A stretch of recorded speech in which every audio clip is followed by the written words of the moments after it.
Hi అందరికీ నమస్కారం. నేను మీ సోను స్వాతిని. ఈ మండే ఎండలకి చల్ల చల్లగా ఏమైనా తాగితే బాగుండు అని చెప్పేసి అందరికీ అనిపిస్తూ ఉంటుంది కదా.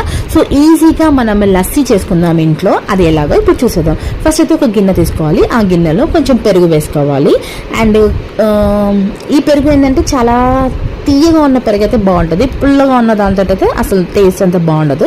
అండ్ ఈ పెరుగులో కొంచెం రూఅబ్జా వేసుకోవాలన్నమాట. ఈ రూఅబ్జా మామూలుగా సూపర్ మార్కెట్లో అవైలబుల్ ఉంటుంది. నేను కొనిది అయితే 750 ml 175 రూపీస్ పడింది. ఇది చిన్న బాటిల్ కూడా దొరుకుతుంది. అది వచ్చేసి 100 రూపీస్ అలా ఉంటుంది అనమాట.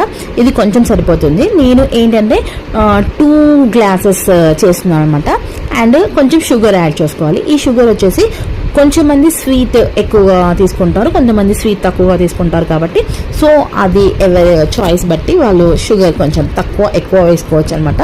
అండ్ మొత్తం అంతా కూడా ఇట్లా బ్లెండ్ చేయాలన్నమాట. అంటే ఇట్లా కవ్వము అంటారు కదా, ఆ కవ్వంతో అయినా కానివ్వండి, లేకపోతే ఇట్లా ఇంట్లో ఏదైనా అవైలబుల్ ఉంటే దాంతో అయినా, లేకపోతే ఒక చెంచా తీసుకొని చెంచాతో అయినా సరే ఇలా మొత్తం అంతా కలిపేసుకోవాలి. అంటే చక్కెర కరిగేంత వరకు మొత్తం అంతా అలా కలిపేసేసుకున్న తర్వాత అప్పుడు కొంచెం వాటర్ యాడ్ చేసుకోవాలి. వాటర్ కొంచెమే తీసుకోవాలి. ఎక్కువ వాటర్ చేసేసామనుకోండి మొత్తం నీళ్ళు అయిపోతుంది. అలా కాకుండా కొంచెం వాటర్ వేసేసి మొత్తం అంతా కలిపేసేసుకోవాలి. ఎలా అంటే పైనుంచి మొత్తం అట్లా నురుగా ఫామ్ అయ్యేలాగా మొత్తం అంతా కలిపేసేసుకొని ఒక గ్లాసెస్లోకి సర్వ్ చేసుకోవాలి. దీంట్లో ఇంకా మీ ఇంట్లో కలకాన్ ఉంటే కలకాన్ వేసుకోవచ్చు, లేదు అని అంటే కోవా ఉంటే కోవా వేసుకోవచ్చు, లేదంటే ఐస్ క్రీమ్ ఉంటే ఐస్ క్రీమ్ కూడా వేసుకొని తింటే ఇంకా బాగుంటుంది.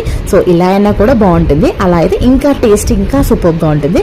సో ఈ వీడియో కనుక మీకు నచ్చినట్లయితే లైక్ చేయండి, షేర్ చేయండి, కామెంట్ చేయండి. ప్లీజ్ సబ్స్క్రైబ్ చేసుకోవడం మర్చిపోకండి. బాయ్.